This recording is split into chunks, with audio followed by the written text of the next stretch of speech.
starting a new business, so you'll have at least a good idea as to what you're going to be selling. But deciding exactly what to offer for some may be a little more challenging. At first, the decision may appear easy. Surely, if you're opening up a carpet shop, you're going to supply carpets, right? But what about fitting them too? Will you offer that? And exactly what sort of carpets are you going to sell? Low range, top range? And should you be selling other types of floor covering too? Knowing precisely what you're selling is vital. If you don't know what you're selling, how can you promote it? And if you don't know, how can you expect potential customers to understand? Let's look at how to reach a decision that's right for you and your business. A good understanding of the market in which you're operating is essential. First of all, know your competition. Ensure you know who they are, what they're offering, and what they're charging, and what marketing they're doing. Learn from what they do, the good and bad. You may decide to follow their lead, or you may prefer to offer something that they're not. Finding a niche, a gap in the market if you like, can reap rewards. But do your homework. Research your market. Just because there's a gap doesn't mean that there's a desire for the gap to be filled. It could be that no one is offering that service because nobody wants it. Look at your potential customers. The best way to get to know your market is by speaking to people. Yes, we glean a lot by browsing the web, but actually getting out there and chatting to people will give you essential, anecdotal knowledge of your market. And who knows, you may pick up some leads along the way. Speak to friends and family, attend local networking events.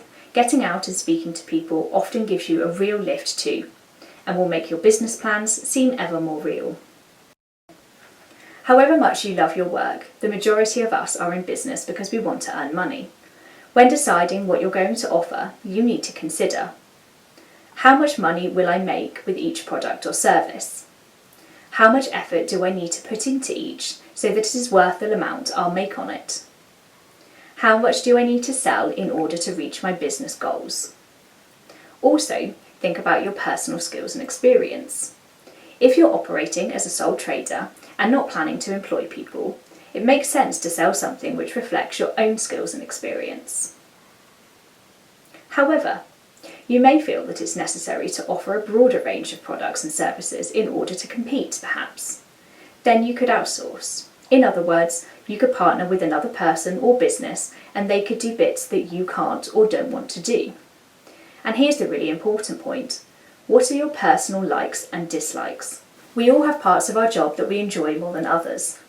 Some of us have parts of our jobs that we positively don't like. If possible, offer that type of work that you enjoy. If you enjoy it, there's a good chance you'll be more committed and more successful.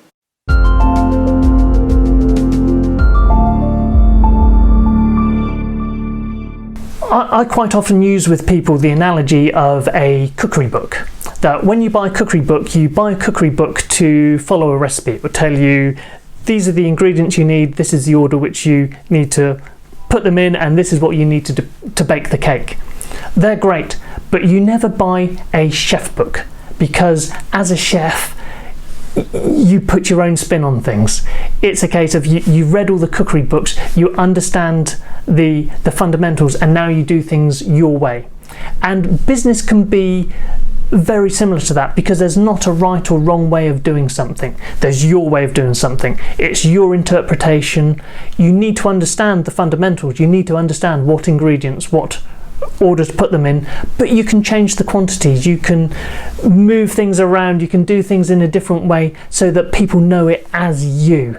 You're the chef, and that's very much the way I look at business. I've read hundreds of books, I've been to seminars, I've talked to lots of people. I take all those ideas, I amalgamate them into my own view of things, and now I do things my way.